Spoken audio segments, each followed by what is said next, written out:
এটা হচ্ছে সেই মুহূর্ত যখন নেপালি শেরপা দাওয়াকে উদ্ধার করা হয়। খাবার ও পর্যাপ্ত অক্সিজেন ছাড়া এভারেস্টের ডেথ জোনে একদিন বা দুদিন নয়, বেঁচে ছিলেন টানা 6 দিন। অবশ্য তার দাবি, বেঁচে থাকতে বরফ খেয়েছেন তিনি। জানা গেছে 52 বছর বয়সী দাওয়া শেরপা 8,849 মিটার উচ্চতার এভারেস্টের চূড়ায় পৌঁছাতে ব্যর্থ হন। পরে একজন পোলিশ পর্বত আরোহীর সঙ্গে ফেরার পথে ক্যাম্প 3 ও ক্যাম্প 4 এর মাঝে নিখোঁজ হয়ে যান। তাকে সর্বশেষ 29 মে দেখা গিয়েছিল।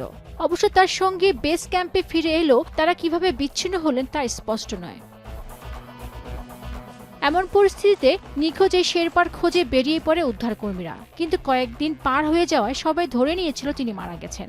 এমনকি তার অন্ত্যেষ্টিক্রিয়াও সম্পন্ন করে পরিবারের সদস্যরা। তবে মৃত্যুকে পরাজয় করে প্রায় 6 দিন পর হামাগুড়ি দিয়ে এভারেস্টের বেস ক্যাম্পের দিকে এগোতে থাকেন দাওয়া।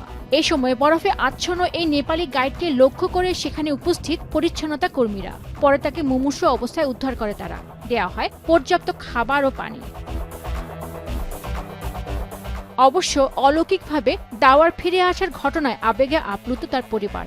सुरुमा थाहा पाउँदा त अब हो कि होइन होइन के अरे त्यही मान्छे हो कि को हो थाहा भएन, तर फिक्स चाहिँ गर्नु पर्थ्यो भनेर अनि फोटोहरू सबै पठायो, अनि पछि फिक्स भएर खुसी।